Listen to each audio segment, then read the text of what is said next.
What's going on, everybody? This is Fight Night on TS. I am joined by the former Dream Heavyweight Champion, the former Strike Force Heavyweight Champion, and the former K1 Grand Prix Heavyweight Champion. Alistair Overeem joins me. Alistair, how you doing? I'm good. Good. Very happy to be home after the fight. Of course, it was a victory. Happy to see my kids again. So, yeah, in general, very happy, man. Awesome. So let's get right into it. You just got a big win. You're kind of on a roll here. You just beat the number 8th ranked Agusto Sakai by a 5th round finish, which I believe is the latest finish in your pro career. So how'd you manage to do that in what was a really tough fight? It was a tough fight. I have to thank my coaches. Right, they coached me excellently. Also, the camp was tough, but it was good. It went very well. And I don't know, man. We're just game playing on these guys, and it's working. It's working out. Awesome. Yeah, it looked like a really great fight, honestly. And what's interesting, Alistair, you fought twice now in sort of this new pandemic sort of situation, right? So obviously quarantining and everything. You fought once in Jacksonville and now again. And how has it all been for you? How has it been different? Obviously, there's no fans in the crowds, but your training has to be a little bit different too, I assume. Well, no, training is as usual, as normal. The whole experience is different. There's less tension. You know, when the stadium is filled with 20,000 people, there's just more electricity, more things going on, more distraction, I would say. And now, to me, to be honest, it just feels like sparring a stranger. You're sparring somebody. I mean, it's on television, so it definitely matters. But a lot of less tension. It's kind of like, to me, it's more chill. Interesting. So do you kind of prefer it or not really, or? So I like it because it's new. But if we're going to be a couple fights down the road, I'll probably want to have an audience there again. How is it like with all the testing and stuff? How do you think the UFC has done with all of that? I think the UFC is doing a great job, right? They're promoting, they're doing it. It's all talk and all action. On the other hand, they're kind of strict in fight week. It was more strict so than Jacksonville. A lot more strict. I mean, you're being quarantined, you're being this, you're being that. And it's all for a purpose, right? We want to compete in the sport that we love, so we gotta do it. We gotta go by the rules, and UFC is doing it. One thing I wanted to ask you is, you're on a pretty good run here at the heavyweight division. You're right in the title picture, and when it comes to the title, you probably need maybe one more fight. Let's just say, who is that one guy that you need to take out to get to the top? So it's gonna be Rozenstruik in all probability. Rozenstruik, eh? Yeah. Because it's gonna be Rozenstruik because we have unfinished business. Everybody could see the first fight going the way it went, and now we're gonna finish him. Okay. I like that. When do you assume that one's gonna be done by the end of this year? It's going to be maybe end of this year or early next year. Okay. What do you think you need to do differently in this one, other than obviously let it go too late? Only thing I need to do is just finish him. You think you can do that easily, or? I can 100% do that. Okay. In the first fight, I was a little bit complacent. I was not hunting that too much. In the second fight, it will be different.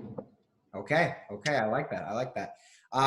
Now, when you do eventually get to a title, it could be a couple of different situations. There's a few guys in the picture. 2 of your former opponents. You got Stipe Miocic. You got Francis Ngannou. Any one of them could be the champion. But there's a third guy that's kind of gotten in the mix. Could actually be the next guy to challenge Stipe. And that's your former teammate, Jon Jones. So out of those 3, if you had a preference, what's the biggest win for you to take the belt? I'm not following it that far, but I don't know. I mean, both are 3 big fights, right? I would say Jon Jones maybe, but he needs to get inserted into the picture then, and I don't know what his status exactly is. So I can't give you a good answer on that right now. Okay. So you think that Jon shouldn't just go straight to the title? You think he should have maybe one heavyweight fight? Well, Francis is there too, right? And he's next in line for title. So I don't know how it's going to play out. I don't know. Okay. Maybe an interim belt could also be an idea. Interesting. Okay, so I mean, obviously, what I wanted to actually talk to you about as well is the fact that you've trained with like basically everybody, right? It's kind of crazy. I mean, obviously, you've had an incredibly long career, and I've noticed that, like, you know, you've not only changed camps, but at times you've actually changed a bit of your style as well. Why is it that you've kind of always just been sort of changing like that? Because not many MMA fighters really do that. Well, in my opinion, you should always grow. You know, it'll always get better, and that's not always the case. Sometimes you're stagnant. You got to always figure out, why am I stagnant? In my case, it could also be that coaches are not being honest, right? When the relationship is a little bit sour, you just need to do your thing and change it up. That was not the case with Jackson's, but there I did feel I was a little bit stagnant. So I made a change. And immediately when I kind of was at Team Elevation in Denver, I started growing and I felt it. I was like, hey, this is great. I want more of this. So I just kept going back and became part of the team. Do you think being at Elevation, by the way, just because it is in Denver, has that made a big difference in your cardio? Being at Elevation definitely helps, yes. Mm-hmm. Okay. Lastly, Alistair, I wanted to ask you this. You've done a few things that I've always wanted to do. You've fought professionally. You've won a couple belts. I'm probably not going to end up doing those things. But you've also been a big traveler. You travel a lot. So first question I want to ask about that is, what's the next destination for you guys? So right now we're in the Netherlands, and look, it's great, but not great weather. Yeah. So most likely we're gonna go on a little trip in a week. We're gonna go to Cyprus. Have not been there yet, so I'm very curious. Cyprus, as you know, is half Turkish, half Greek or something.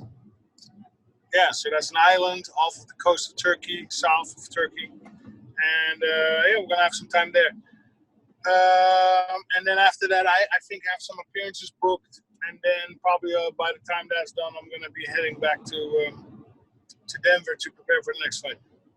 Right on, right on. What is your favorite place though? Because you've been all around the world. What is your favorite place to go to? So I have a big weakness for Thailand, and I have another big weakness in Europe for Croatia. Croatia. Why Croatia? Two of my people are awesome. The food is delicious, and it's a beautiful environment. For example, the city of Split or even Dubrovnik. I think Split is a little bit older. This is a city that dates from the Roman times. So it's a city that is 2,000 years old, and you can see it when you're walking around. You see it, you feel it. It's 2,000 years old. It's fantastic to go there. Awesome. Nice people, as I said. Food is nice. It's very accessible. So definitely one of my favorites. And what about Thailand makes it so good? Well, Thailand, everybody who has been to Thailand knows. Weather's awesome. It's always like 70, 80, 90, maybe even 100 degrees day and night. The culture's awesome. They got Buddhism. You get a lot of work for your money.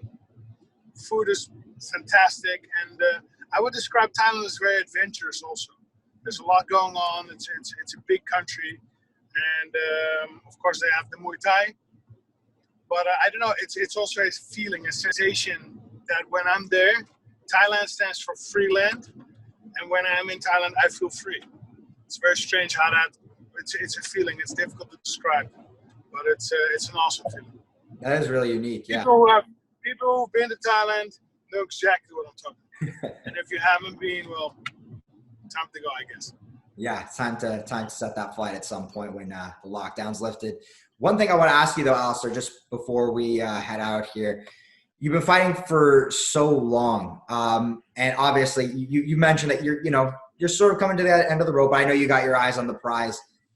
What is the next step? Like, do you think with all that experience, would you go into coaching?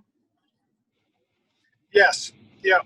I've I love being on the mat. I love using my body that way. And I don't know. I see myself becoming a coach one day. Really? Would you So do it? that'll be something down the road. I'll create a team. I'll devote my energy into that. Is there something? Yeah, I'm assuming you do that in like back home in Holland, right? I don't coach it. Actually, sometimes I'll help my teammates, and I really enjoy doing that. Is there something you think in MMA coaching or fighting as well that's kind of missing that you think that you could add? Well, of course, I have a lot of experiences to share with up and coming fighters. And again, I'm passionate about being on the mat. I enjoy it. I truly enjoy it. So, and I think that is the requirement needed, right? Be passionate, have the know-how, have the experience, and then go all in with them. Alistair, I want to thank you so much. Good luck in this next training camp and enjoy the time with your girls. Thank you, sir. No problem. Have a good one. Ciao. Ciao.